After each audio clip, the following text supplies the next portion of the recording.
welcome to the BAM Pod.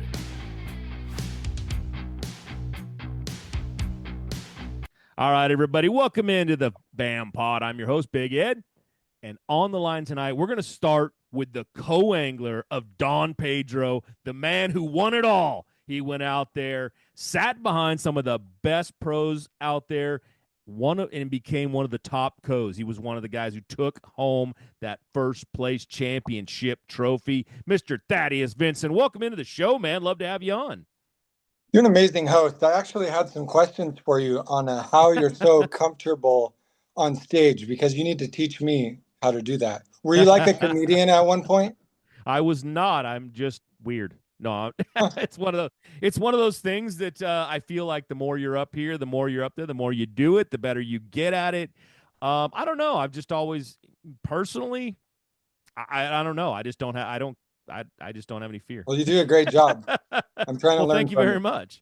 And you did a great job out on Don Pedro. I said it before. It is not easy to sit behind some of these guys. Some of these guys are absolute sticks, and they're vacuum cleaners. They don't leave you much water. They don't leave you anything.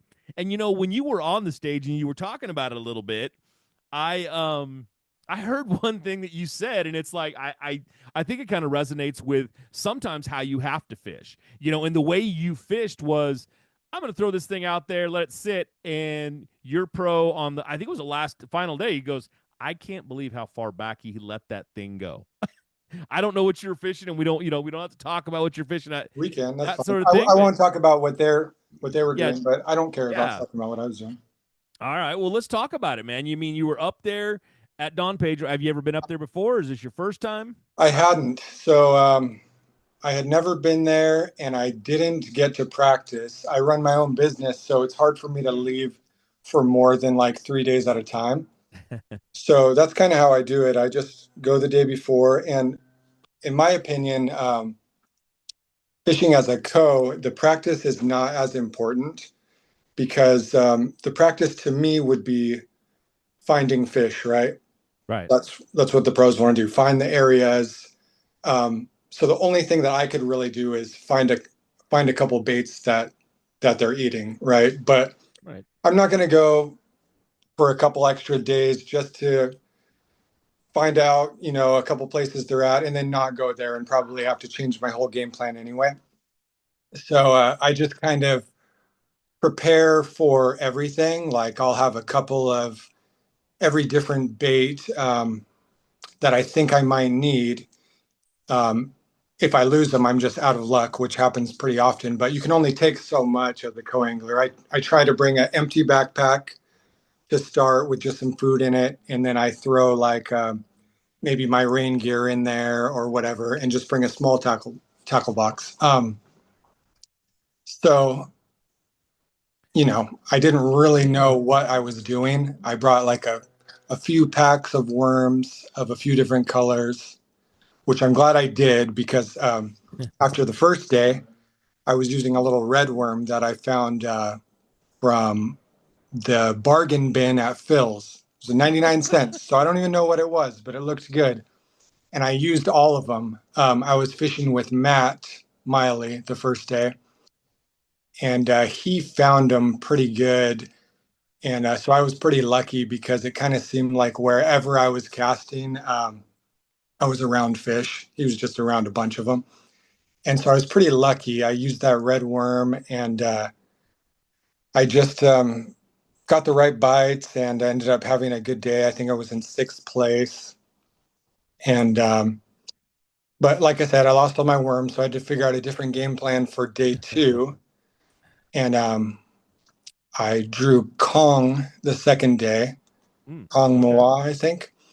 And he was a really nice guy. He knew I was sitting in a good position, so he was pretty accommodating. Like, if he knew there was some fish around, he would kind of angle us so that I could also fish and catch them. And I got pretty lucky, and I got a 4-pounder on day 2, using the bag of green worms I had. And so that kind of helped me going into day 3. Ended up having, I think, 13 pounds day two. And so if I'm going too fast and you have any questions, let me know. Oh, trust me, I'll break in. Okay. So I had ran out of both of the worms that they were eating on day two. So I went to Don Pedro Market, and I don't know what the brand is. There's a local brand. They had a bunch of worms on the wall. So I just grabbed a pink one Nice. and grabbed enough, that I thought would last me day three. And the guy drew day three. His name was Jason. Maybe you'll remember his last name, Jason That's not my Crone. job. Crone, Jason Crone. Jesse Yes. Crone. Yeah. And Alpha Angler team, right? I believe. yeah, yeah. Okay. And so we fished a completely different area of the lake I hadn't even seen before. And I knew pretty quick that I was going to have a hard time catching them because he fished similar to how I like to fish. It seems Okay. like everywhere I wanted to cast, he was already there and catching all of the fish. And I was like, man, I know there's got to be more fish around here, and I'm not going to catch the fish, casting behind him, but because he's going to Okay. catch them all. So I figured there'd be more fish around. So what I do is I just leave my bait there, open my bail, go down the bank, check it every once in a while, flip my bail over, check it, see if there's anything there. Nothing. Leave it open, and all of a sudden I'd flip it over and feel, and there would be a fish there, Wow. far away from the boat. One time in particular, we were in this big bay, and I left my bait on this side of the point and opened my bail all the way to the other side of the point. And I was using 10-pound braid to a leader. Wow. So I could fit like not a full 150 yards on there, but like 120 yards. So, and it was all gone. There was nothing left on the reel. I flipped the bail over and I feel it pulling and give a little hook set. And I look over and I start laughing at Jason. I'm like, hey, dude, I got a fish. And he looks back and he's like, where is it? I was like, it's over on that other point. And I was like, just keep fishing. And in a few minutes, I'll let you know when it's to the boat. So, just reeling like this, it's so far away. I don't really have to fight it. I'm just reeling it and reeling it. And finally gets to the boat and it's two plus pounder. And I'm like, gosh, I might be onto something. So I just did that the rest of the day. Wow. Just left it in spots I thought they would be. Um, and they were there and it just worked out. And about halfway through the day, I was like, I think it's a really tough day for people. And I might have a chance to win this. And, got lucky. It turned out that way. So. Yeah, I mean, you took home that championship trophy. Now, everybody can't see you right now, but I do see it sitting over your left shoulder right now. So I know you're very proud Yeah, of that one sitting back there. Uh, there it is. yeah, That's what I fished for right there. nobody's gonna be able to see it. I know what they look like. But it's one of those things, man. I mean, that's a nice piece of hardware for a co-angler to take home, especially. It's funny. I've never had a one of the pro anglers come up and tell me that. He goes, I can't believe how far back he was catching those fish. I mean, like you said, you were spooling out your reel basically 120 yards, out back there, and it's like, yep, oh yeah, I got to set the hook, and then you got to fight. I It's mean, was pretty there hilarious to see a 3-pounder jump over 100 yards away from the boat because you don't know how big it is. You're like, right? is that two? Is that six? We both are like, can't even see that far. But All right, what was your hook on there? Because we got to know how sharp those things had to be for you to make that kind of a that kind of a hook set and still get them in. just a little Aaron Martin's Nano something drop Okay. shot hook. All right. Cool. Was he now? Were you? How were you fishing that thing? I mean, was it a drop shot or were you Texas Both. rigging it? I was fishing a Nico and a drop shot. Okay, you were Nico rigging it. And I Did it fished seem a to matter? Did it Nico. seem to matter which one got better fish? Yeah, because, well, the first 2 days, the Nico, Okay. because I wasn't on that pattern of leaving it so far away from, or if we're calling Right. that a pattern, whatever it was that I was doing. So the last day, the drop shot was better because I could put a heavy one on there. Okay. and let it sit there. So I wouldn't be dragging it. And Nico, I'd be dragging it on accident, when I'm flipping back and forth. But a drop shot I knew would kind of stay there. Okay. So that's very interesting. I mean, you talked about the first day you started with a red worm, then you went to a green worm, and now you're on a pink worm on Championship Sunday. You're going to all pink, and it's Right. like I think that's a great way to just say that you know what, it was just a worm bite, and it Yeah. seems like maybe did you get any? The red one was what you said you got the 4 pounder on, right? So or was it the green? No, the red or the 4 pounder was day two, and that was So on a day green two one. so was on the green one. Yeah. So I mean, it kind of sucks that you ran into green ones at that point. I mean, maybe you just wiped out the floor with everybody if you I didn't have was some in a little pink bit of ones. a panic because, when you catch them real good on something, you definitely want more. But Oh I mean, yeah. it just kind of shows you that just because you're catching them on one color worm doesn't mean that's the only one. You know what I mean? Oh no, of course. I mean, and that's but that's kind of the whole thing. I think when people go out, this show, you being the first one on here, we usually try to talk to everybody that you're telling the story of how you did out there. You're telling the story about this, and we're trying to fit it into guys who don't get to go as fishing now as much as maybe you do. And I say that, but being a business owner, I'm a business owner, and I know that you don't really get all that much time to go fishing. My wife's always Yeah. telling me, we got to go fishing, we got to go fishing. So I would probably it's bet that I fish the least amount of any of the co-anglers.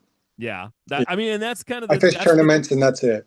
that's the good part about this. I've got the perfect guy on here to talk to people who don't get to go out and fish as much. You're jumping into a circuit that has some really really top anglers in it. And how did you feel going into this? I mean, did you balk last year at all? Did you come fish? What was it about it that just said, you know what, I'm going to try this one?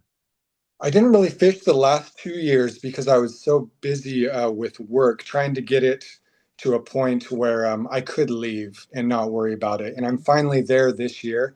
I tried fishing a couple of random tournaments. Last year, I went to like the U.S. Open a couple days early. And before the tournament even started, I was so behind with work that I was like, forget it. I'm just going to head back home. I didn't even fish it. So I didn't fish for a couple of years. Because I feel like to do these tournaments, you really need to be in a good headspace so that you can enjoy it and you're not worried about what's going on at home. And I'm finally in a place where I'm like that. I'm enjoying my time being gone and not worried. So Uh, when I mean, we're never going to bash a pro angler or any way, shape, or form.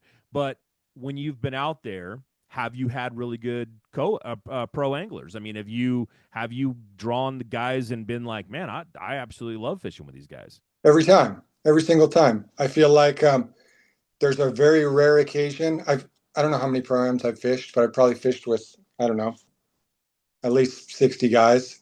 Okay. Um, there might have been one or two that I didn't like to fish with. But I think for the most part, when you hear a lot about the co's complaining, oh, the pro didn't give me any fish, or the pro didn't do this or that, it's mostly just because they didn't catch them. Right. They're just like, oh, I got backseated. It's an easy way out of it, right? But Yeah. there's always a way. There's always Right. a way to catch them. You just really have to think outside the box because you're not going to catch them most of the time how you want to catch them. It's going to be some other way. So and Is like you this said, the pros are vacuums. They catch most of the fish. Yeah. So if if my pro's Yeah. fishing the bank, I'm not fishing the bank. I'm fishing out deep. If he's fishing out deep, I'm fishing to the bank if I can reach it. And I kind of pride myself on not trying not to catch the fish that they're trying to catch. Right. And if I was trying to do that, I wouldn't be very successful anyway. So Well, I was going to ask you that. Is this your first major win, or do you have others under your belt, or I won one other one way back in the day, a Shasta one. It's kind of my home lake, but nice? um, Yeah, because actually, I'd ever. Where are you out of?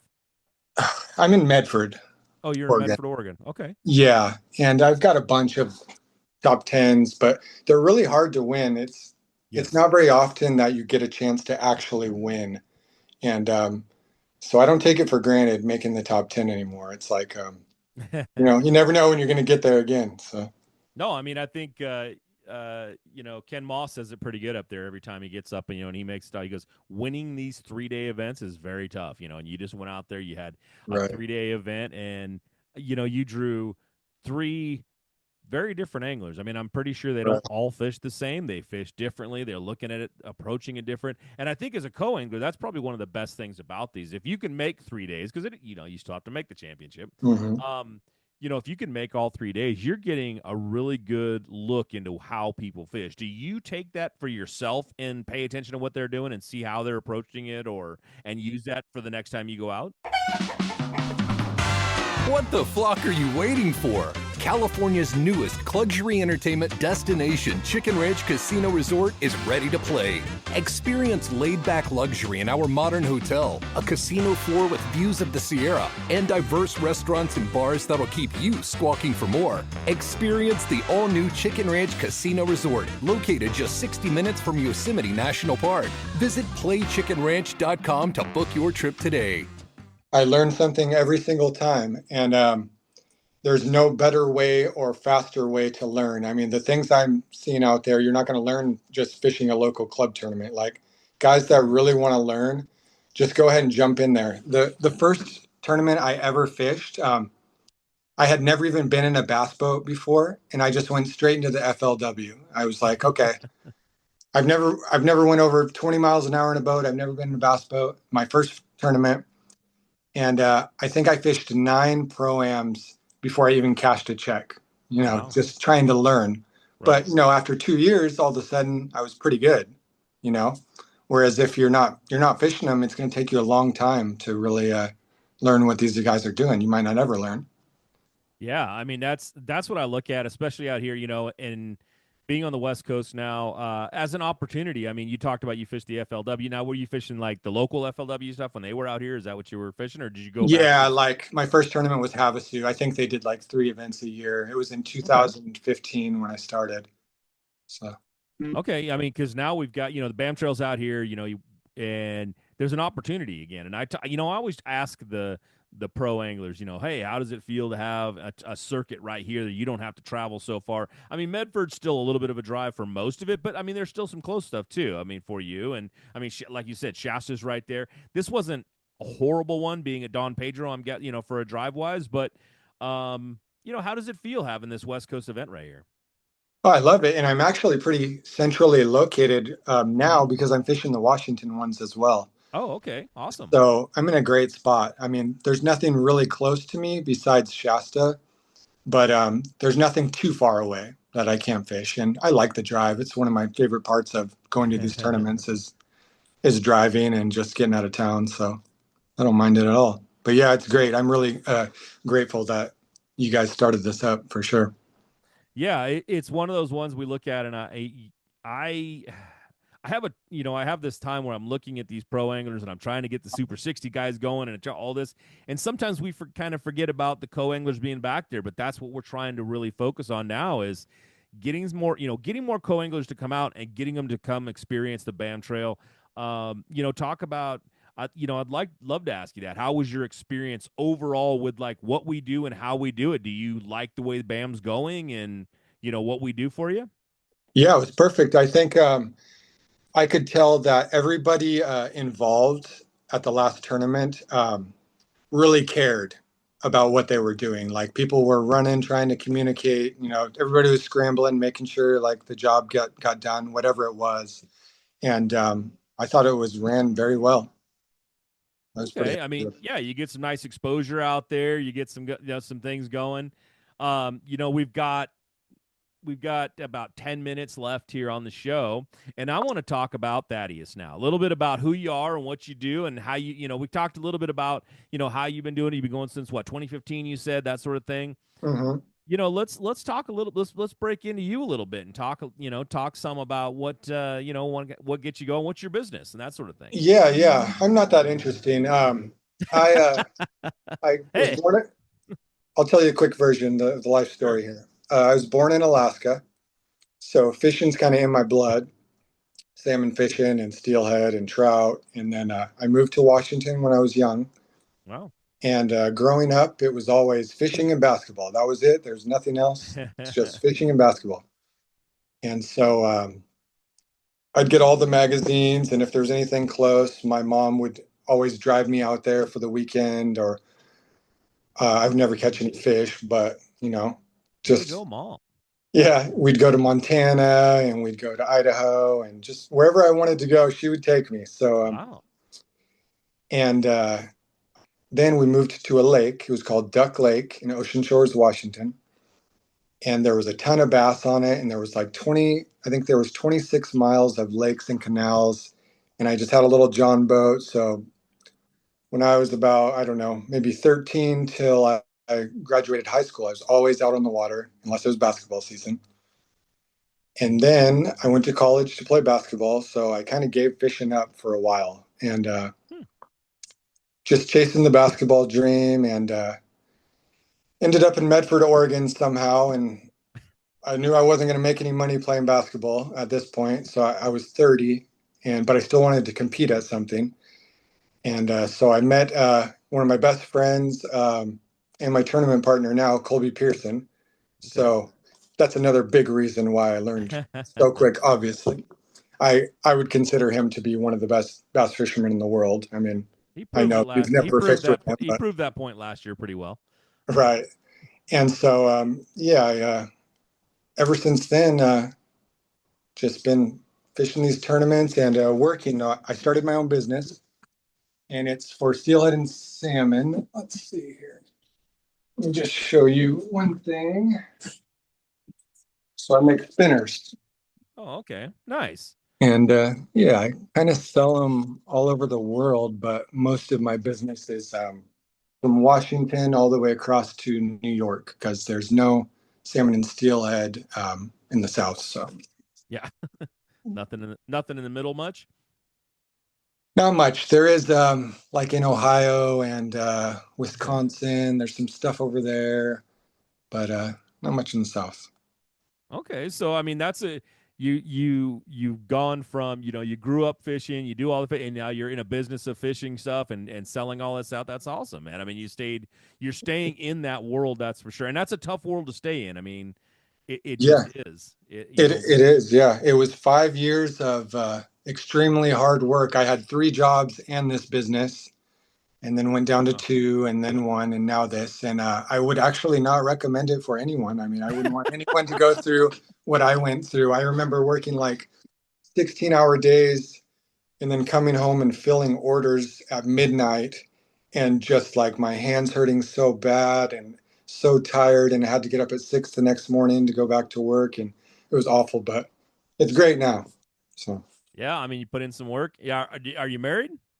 no, I'm not. I live with my girlfriend, and Okay. she's pretty supportive. We got a new puppy. That's a serious problem. But so she takes care of the puppy when I'm gone, and yeah, I live a pretty good little life.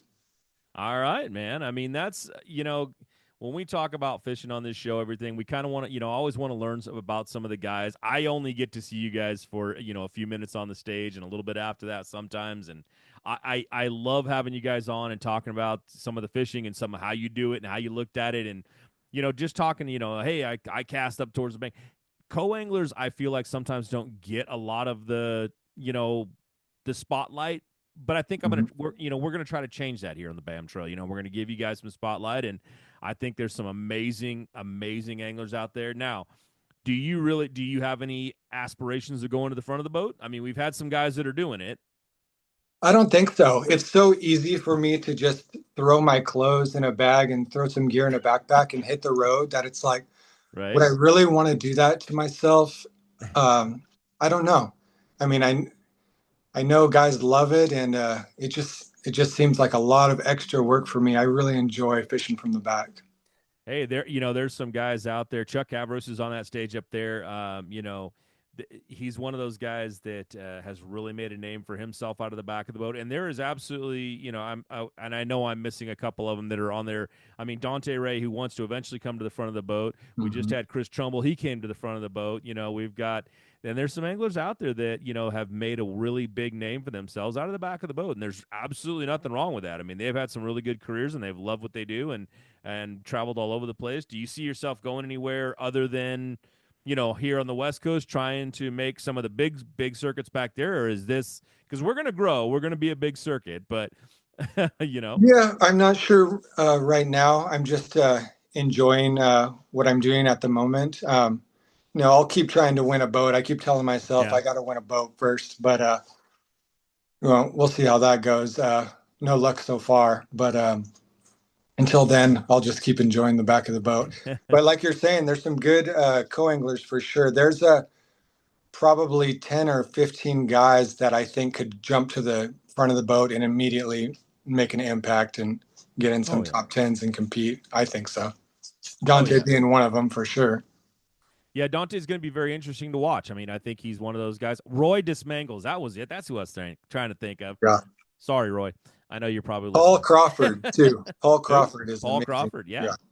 Yeah. I mean, we've got some really good at co-anglers out there, and I absolutely 100% believe that they will be, moving forward eventually, coming up and making a name for themselves. And if they don't ever do that, who cares? I mean, they're making a great name for themselves out of the back of the boat. And, co-angling is, I will always say that being a co-angler is so tough. I mean, like you said, you got to pack a bag. You got to know how much you can bring, how much you can't bring. Is there any one thing that you just like, you know what, I make sure I do this every time, or something you like to do for your, for your pros? And, this is probably the question that's asked the most. How much money do you give a pro? So I pretty much always give my pro $60. I just Okay. feel like that's the going rate right now. It used to be like 40, and then gas went up and went to 50. Now I just always give 60. Okay. Um, I always prepay them like first thing in the morning. I'm just like, get that out of the way. I'm just like, here's some gas money, thank you so much. And because I don't want to forget, first of Right. all, but I don't want them, if they would, I don't know if they would, wondering, is he going to even give me any gas money or whatever. So I just like to give it to him right away. And I think 60 is probably actually a little light now. I might start giving him a little bit more, honestly, because like that last tournament, I want to say the parking alone was like $35 Yeah. or something for a boater. So $35, and Ah, I'm welcome to only giving them California. 60. They're spending 35 on parking. I mean, Yeah. so I'll probably start giving a little more actually. Is there any one pro that you've drawn so far throughout your career now that has really stood out and you've just like, this is my guy? So I'm probably the luckiest co-angler on earth. Okay. Um, I really do believe that. I'll tell you just a few of my draws. I'm gonna leave out a bunch of them, but I'll just say some that pop up real quick. I drew Gary Dobbins at the Delta. Hmm. I drew Wayne Brazil at Clear Lake. Wow. I drew Greg Gutierrez at Shasta. I drew Nick Kerr at Mojave. So Wow. I've been pretty lucky because I've got to learn from the best anglers at their home. Yeah, So that's a pretty impressive list right there's a there. bunch. Oh, I drew a Boomer at the Columbia. Like for some reason, I'm just so lucky. Hey, man, you take them when you get them. That's for sure. I fished a long time, probably 3 years out of the back of the boat, and I never drew anybody of any names. Yeah, So, but luckily, I knew. everybody's good for. You'll learn something from everyone. Oh, of From the course. back. Yeah. I Maybe honestly, you in learn my what in not to my do. entire time of doing it, I only drew one guy that I'm like, I hope I never see that guy again in my life, and that's it. So, I have and I one won't even too. say his name out Yeah, there, but yeah, I have it's one one of too. those things. Yeah, it's. But I think what you guys do and the way you did it and the way you ended up taking that championship trophy right there home, man, it was impressive to see. I mean, you got some quality fish. You never got, you like you said, you got a 1 4 pounder. Was it a? I didn't even see. I don't, I'm doing them. I'm just calling it. But was largemouth spot? Yeah, one 4 pound largemouth, and Okay. it seemed like all the rest of my fish were between 2.5 and 3 pounds the whole So time. just consistency. I mean, you just went out there and Yeah. really got into some quality fish. And like you said, it's really tough to do that with one when you're at the pro and you're doing it, it's like, yeah, I got all my fish. I know where my fish are.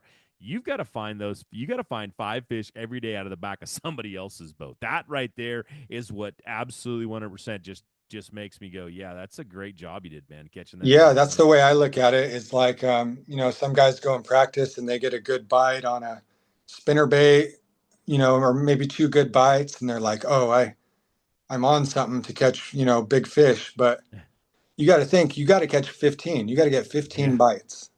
Yep. So you got to have something in your back pocket where you're going to fill your limit every day. And that's why I don't go to practice a lot. It's just going to Yeah. throw me off. I'd rather just go Right. in, clean slate, start fishing. I get that. I understand it. So, you know what? We got like 10 seconds left, and I'm supposed to cut it Yep. off. But I got, I have one other question for you with that whole, with the whole, going out, checking them out, and fishing with these guys. When you do head out to the water like that, and you're seeing these things for the first time, you got to catch 15 fish. You're just like, oh man, is there any that one time where you just have to, if you're the co-angler out there, and I'm trying to ask this for other co-anglers coming into this thing, when do you give up on what you're doing and switch it around? I mean, just like, you know what, this just isn't working. This guy's up here smacking them, and I am just not doing it. When do you decide as that co-angler that, you know what, I got to scrap everything I know and I'm going to do something else? If my pro is really catching them good, and I'm not getting bit, I'll change pretty quickly. If he's not catching them and there's nothing for me to really go off, I'll give it a little more time. But I'll sometimes just be out there playing a game with myself. I'm like, okay, I'm going to fish this bait for an hour. And if I don't get bit, I'm going to fish another one for an hour. And, just do something to keep myself interested, because there's been probably 2 or 3 times when I just couldn't catch them and I just went to sleep. I'm probably the only co-angler to go to sleep for a whole day. I've done it twice at the Delta and once in Arizona. So it's just like, I don't know. I like to enjoy it and not take it too serious. And sometimes you catch them, sometimes you don't. But I don't know. It's always fun, for sure. Yeah. All right. Well, that was the question I had for all of you co-anglers out there. If you're sitting at home and you want to go out and try it, Thaddeus right here went out and won himself a championship trophy. He's got it back there, and I'll tell you what. If I can do it, anybody can do it. That's right. If Trust you can me. sleep on Yeah. the back of Gary Dobbin's boat, Yes. I'm just kidding.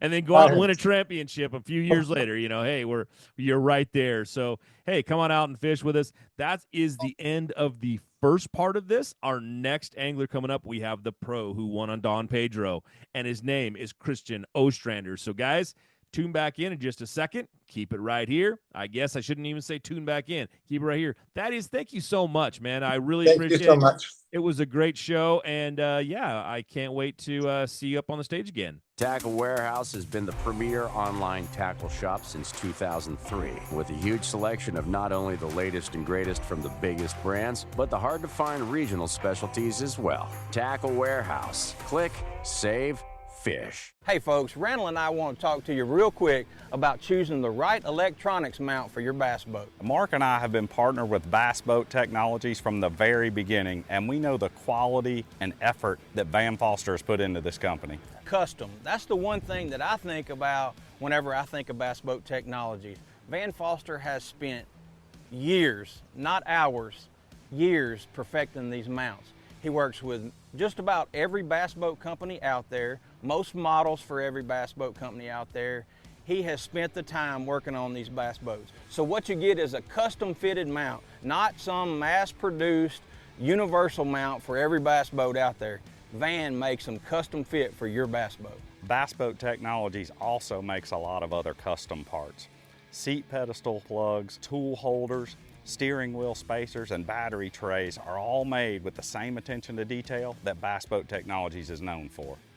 Bass Boat Technologies is a vital part of our livelihood, and it's very important to your overall boating experience also. Absolutely, and that's why we choose Bass Boat Technologies. Check them out at bassboattech.com. You'll be glad you did.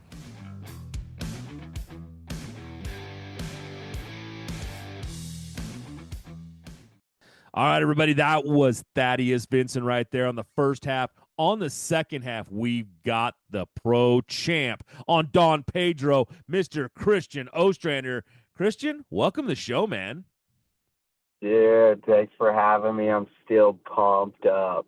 Yeah, good, man. I mean, you should be. You went out, you had, we talked a little bit. I'm not going to say where everything's at, but, you had a great day fishing today. You had a great day fishing at Don Pedro. We got Don Pedro coming up. You just got back from Kentucky Lake. Man, you're just a fishing fool. You're out there everywhere. You're doing it all over the place.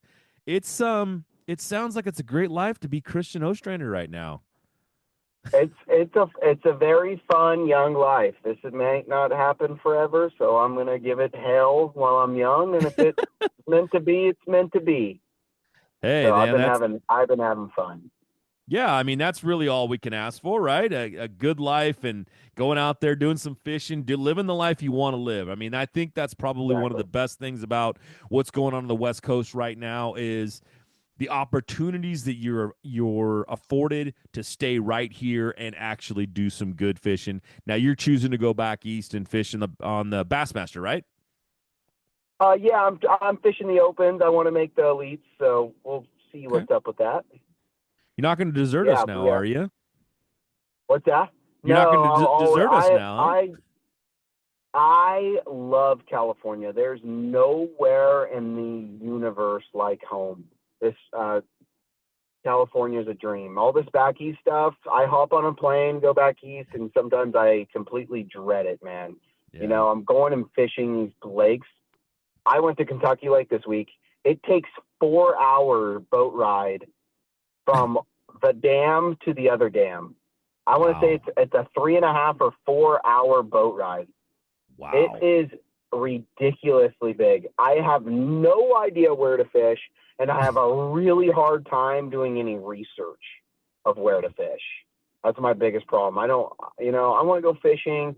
I'll show up and just wing it around, and that's, a lot of times you kind of suck like that. So, but we went and day one, Kentucky Lake, man, didn't catch anything in practice.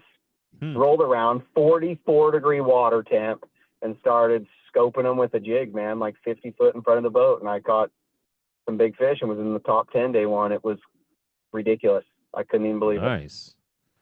Yes. Super fun. Now, do you want to go into what happened on day two?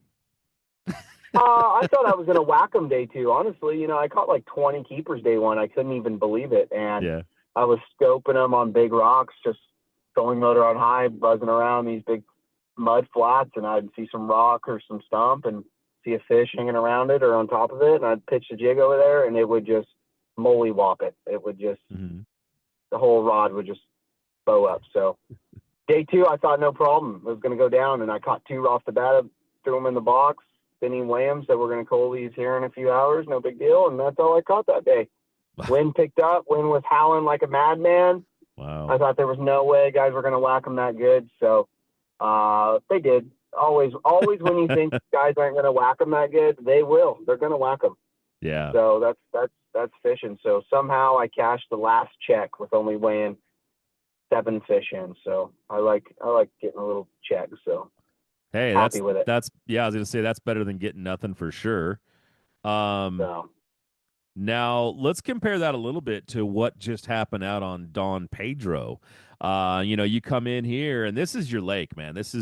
I know you like this place a lot and you proved it. I mean, you came out there, you did, you had you just had a good tournament in general. I mean, consistency and put them on the scales and you got to Don Pedro. How did that compare? Like water-wise, clarity-wise to Kentucky Lake, temperature, that sort of thing, and the fish in general? I mean, was this just a better tournament? Oh yeah, Pedro's Pedro, I know every corner of that lake. And everyone knows it's a bigger lake. It ain't like crazy small or whatnot, but I know exactly where the largemouth are and every corner of that place, exactly where they like to set up. And I look at that water level, kind of get an idea of where the lake's at and where's the good rock piles, where's the good humps. what points they really like when that water's right. And I run it, man. And I run it. I mean, I run it. Mm-hmm. That, I believe the second day I burnt, like 160 and fuel. Wow. Holy so moly. I run. Yep. No worries in the world. I'm running to where the fish are. I'm not going to sit there and wait for them to bite. I'm going to run to a different group of fish, and I'll come back when they haven't seen any baits in a while and catch a couple. So Pedro's that lake where, you can kind of do that. It's set up good. The time of year for what I really like, definitely February, March, April is, I think I can be really deadly on Pedro. So, well, we pretty much have that coming up. I mean, we just left there. It was March, early March. Yeah.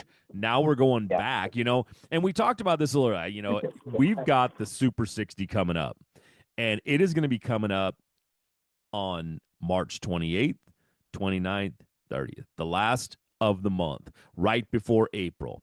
Everybody's talking about that lake right now was getting really good. Like it was priming up.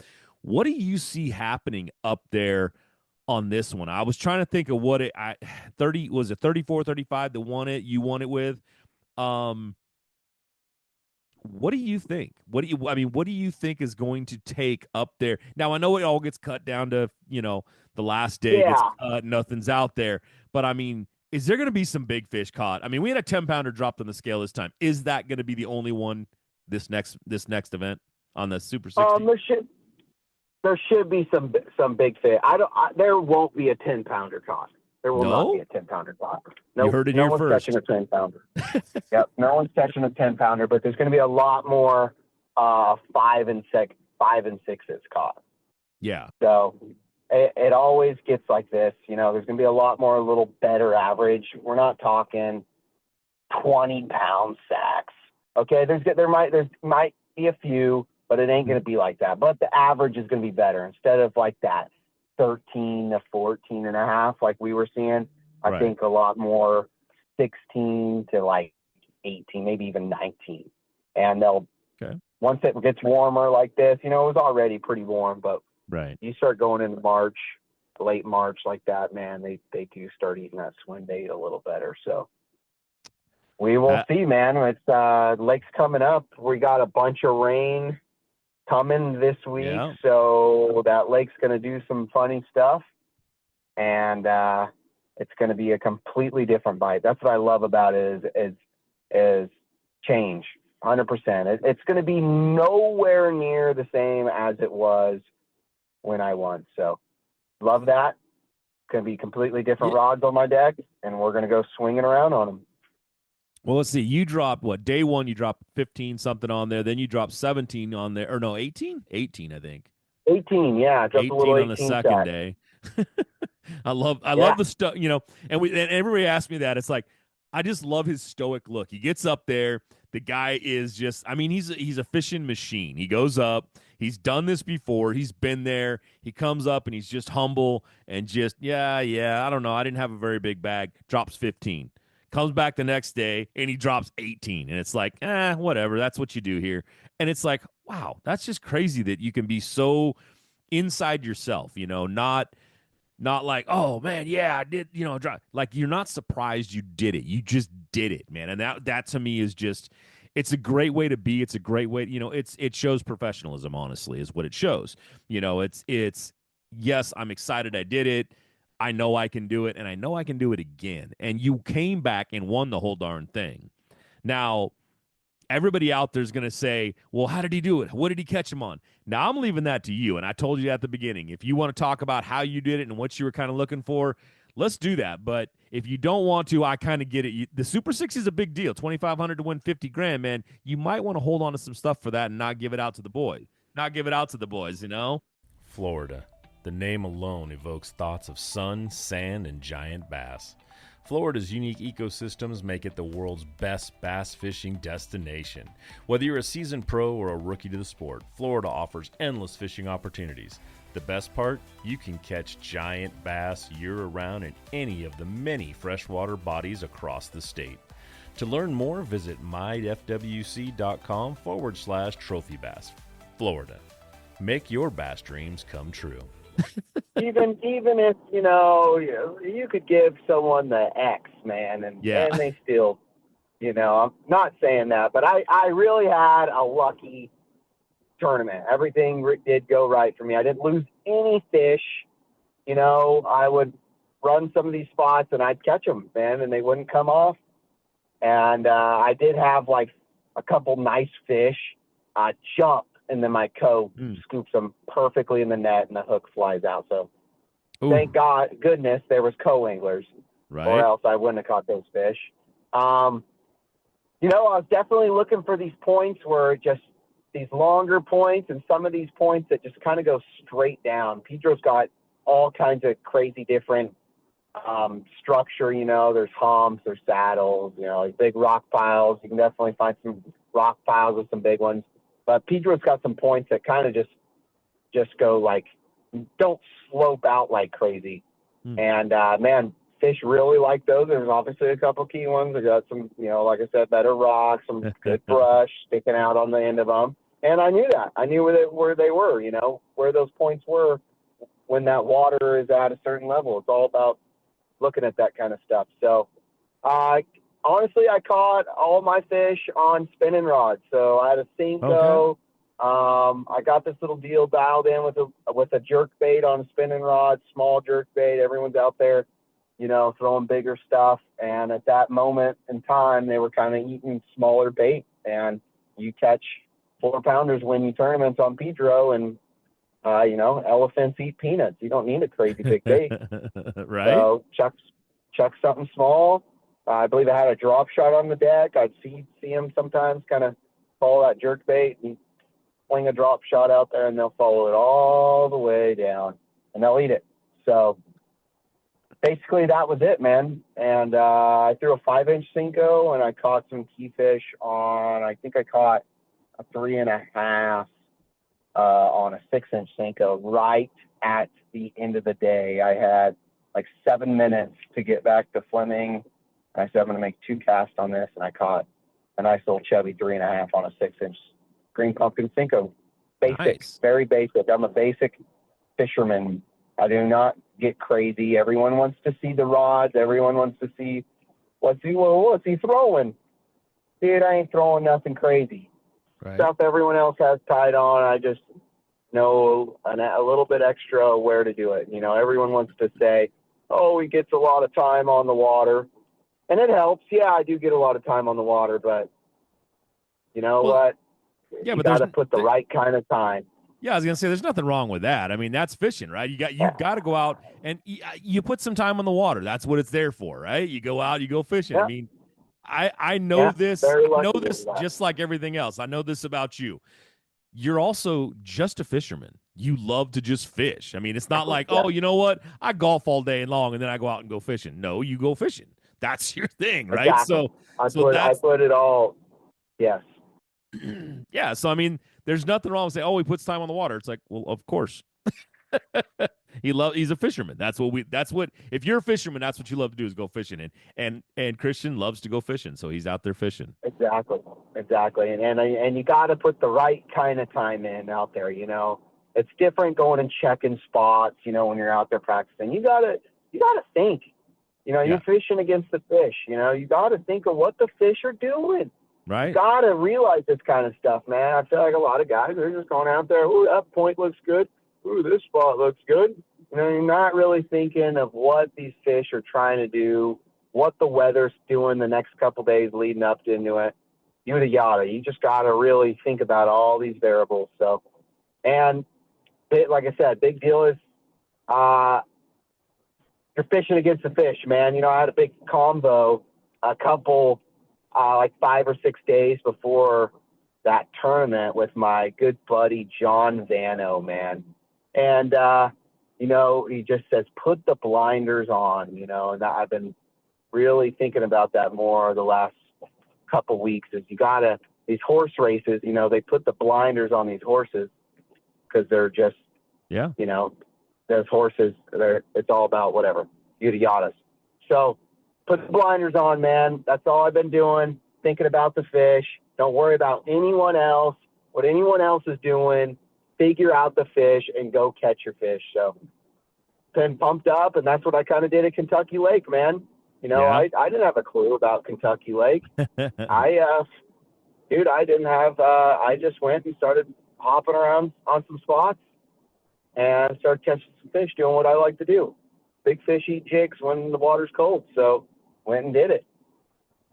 I mean, that sounds like a great plan, and it paid off for one day. You know, second day is always, I don't know. You know, things change, and you know, it just is what it is. So, you know, it is what it is. You got to check, right? So that's it. You can say, hey, you know what? I went to some place. How many times did you fish Kentucky Lake? I'm gonna go with none. Never been. Yeah. Didn't even know where we were launching out of, man. So. Yeah, so I mean, you're talking about you get there and you cash a $4,000 check. I mean, that's not nothing. You know, that's saying something right there. It just shows you that fishermen catch fish, and you know, and if you're that quality of a fisherman, which you are, and you've proven it time and time again. I mean, you smashed him at Clear Lake. You know, you come up here, you Don Pedro, and you smash him there. You know, and that's just saying what it is, you know. And like you said, you drop your stuff right here. You're going to go out this, you know, on the 28th. You'll be back down there at Pedro. And it's one of those things, you know, I have a feeling you're probably going to be in them. I can't predict whether or not you're going to win them, but I guarantee, I always want to say, I'm going to guarantee, you know what, I'm going to guarantee you're going to see this guy in the top 10 on Pedro. On the 28th at 30th. He's going to be at least in the top 10. I can't guarantee you win. I can't say, oh, I'm predicting he's going to win, but I'll tell you what. You got to tell yourself you're going to win. And that's what I did at that Pedro. My buddies were like, you called it, man. You were driving up there to start practicing. You told us all you were going to win the tournament. Now, I wasn't telling everyone I was going to win the tournament. I did get lucky. I got very lucky. I'm very, you know, so that was super cool. So, but man, yeah, pumped up about that. And now you talked a little bit about, you know, you're going to go up there. You went out there and you won this thing with a spinning rod in your hand, but for the most part, this thing's switching over. This lake's going to be turning on. These fish are, I don't know that they should be all the way on beds with this rain coming in, but they're going to be probably really, really close, or there will be some on. I'm guessing. Is that going to change what you do? Are you a big swim bait guy? Is that kind of one of your things that you like to do? Is it something you are into, or is it like, you know what, I'm going to go out there and just let the fish tell me what to do? I always have a few swim bait rods on the deck. In practice for that tournament, I caught a really big one on a swim bait. The first day I caught like a 7.5 pounder on a big swim bait. So, you know, I've won a lot of tournaments at Pedro on a swim bait, like 25+ pound bags, man. When everyone else is worming around, you got to know when it's a swim bait bite or it's a spinning rod bite, because things just change like that, you know? Right. And it was not really a swim bait bite.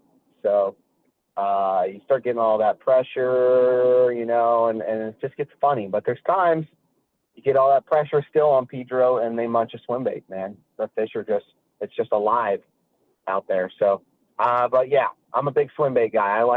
I've got a few good setups every time I hit Lake Shasta or whatever. I did catch a 5.5 on a big 9-inch swim bait at Shasta, at the Shasta Pro-Am in the tournament.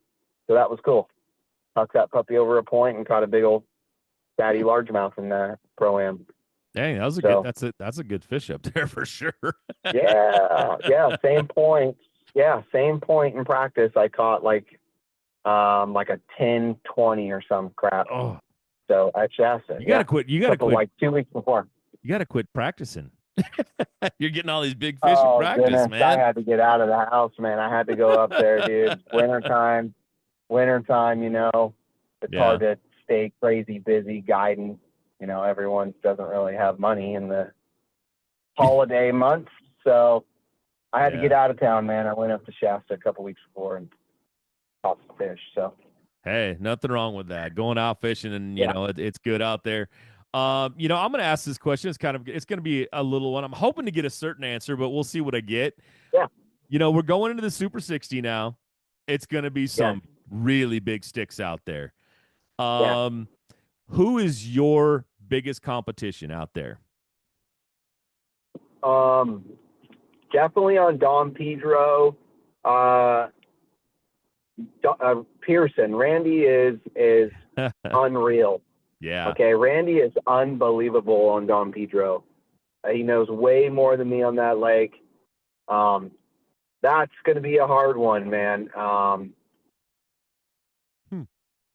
Big fish-ish is probably going to catch a couple fatties if they're biting a swim bait.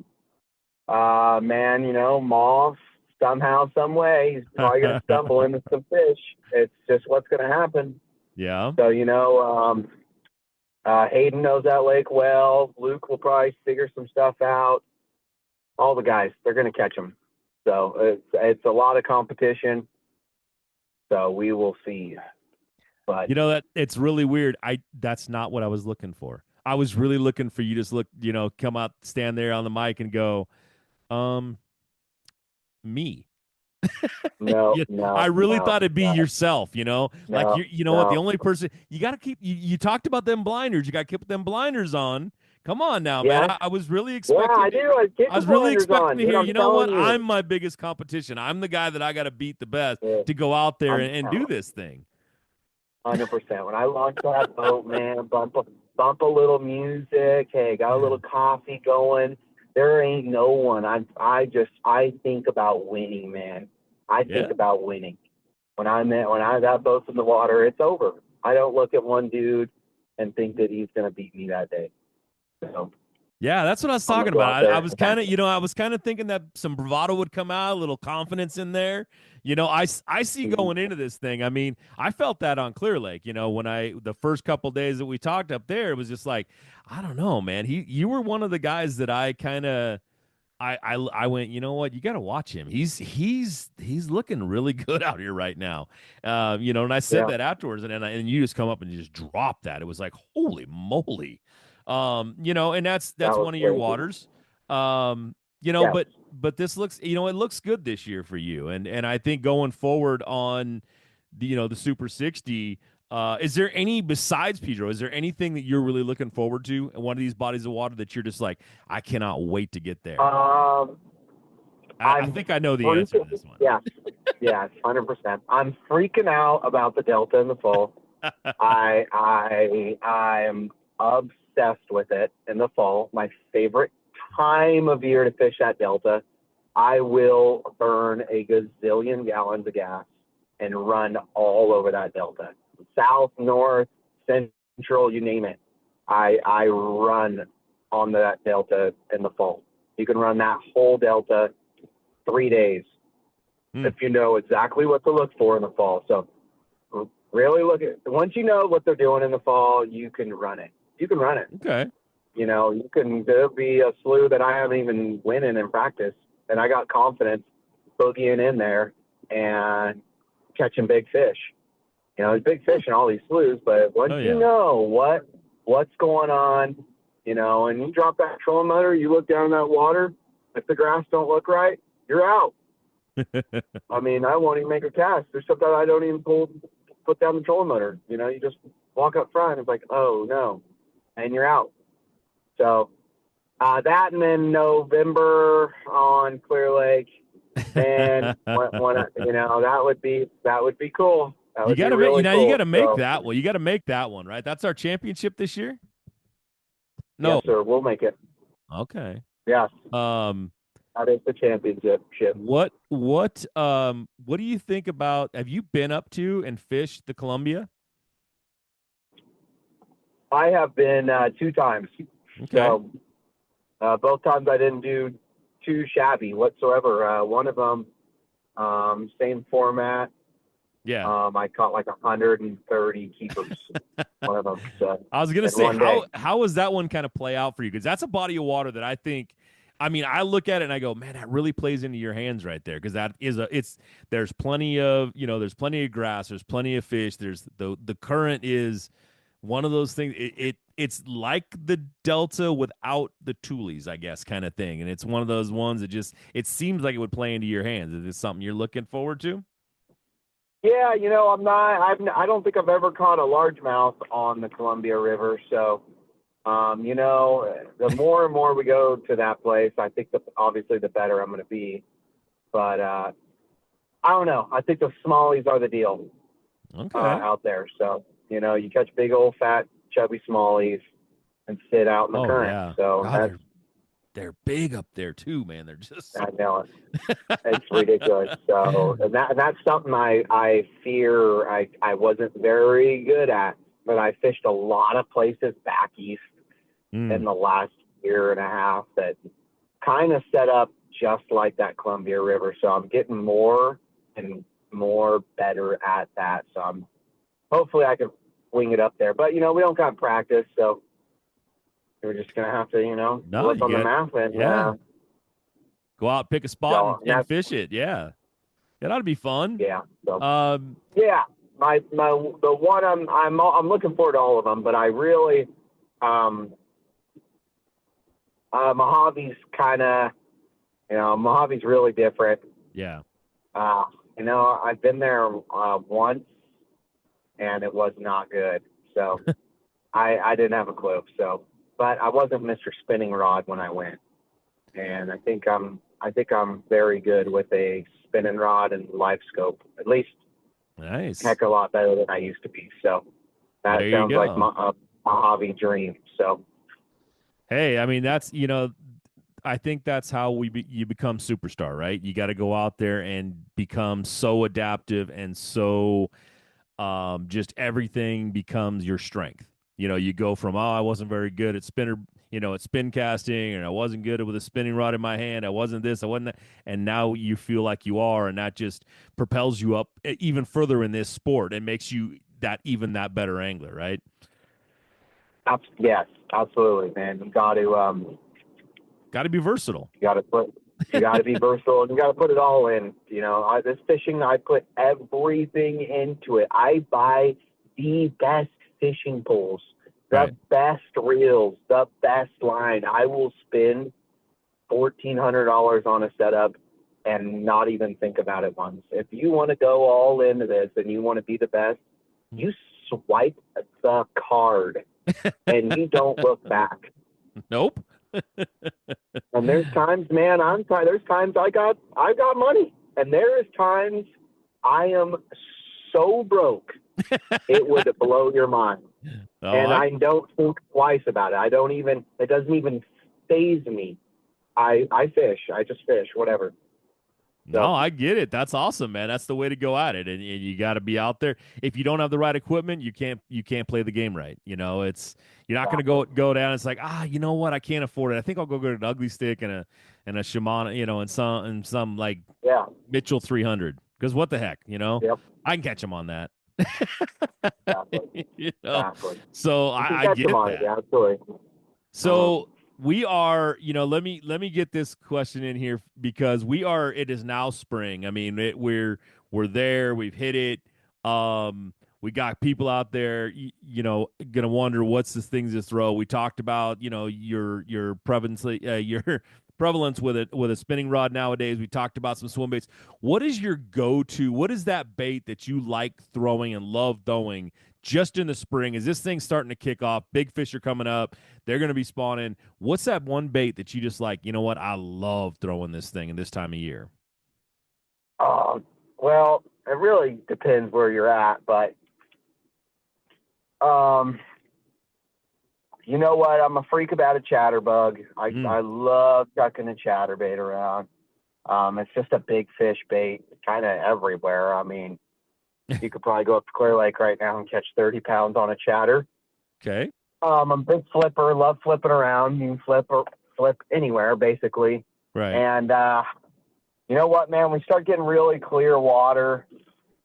Man, that's a rough one. I'm a cranker. I really like cranking. Yeah. I'm a cranker, man. I'm an absolute fool for cranking, whether it's you know, a rock crawler all the way to a big 10XD or bombing around a square bill around. So okay. You know, crankbaits catch toads wherever you go. I've won tournaments at Pedro cranking. I've won tournaments at Clear Lake cranking. I've won tournaments on the Delta cranking. You can crank everywhere. So All right. So a chatterbait and a crankbait in your hand, and you're telling me guys go out and buy a chatterbait and a crankbait and go out there and fish because you just heard it right here. That's what Christian's going to have in his hand. I'm moving. We're going to be moving. So I think I do it all. We could do it all, but we want to move. You know, we want to be flying down the bank. Yeah, I mean, I think covering water this time of year, right? That's your big deal. Yeah, and you know, usually I feel like you can fool a much bigger fish with a reaction bait at times. Right. At times, you get a bait that flies by a big toad, and you know, all he does is turn, and it's either he's going to eat it or he's not. Throw a worm in his face, same deal, but you know, they get a much better look at it, and then he swims on out of there. Are you a bed fisherman? I mean, are you one of those guys that are like, oh, there's a good one, I'm gonna set up and catch him, or you just kind of like, I'd rather catch the ones moving up?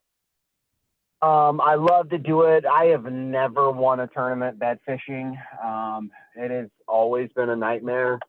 You know, finding all the big bed wetters day before the tournament, and then you roll up and they're not there.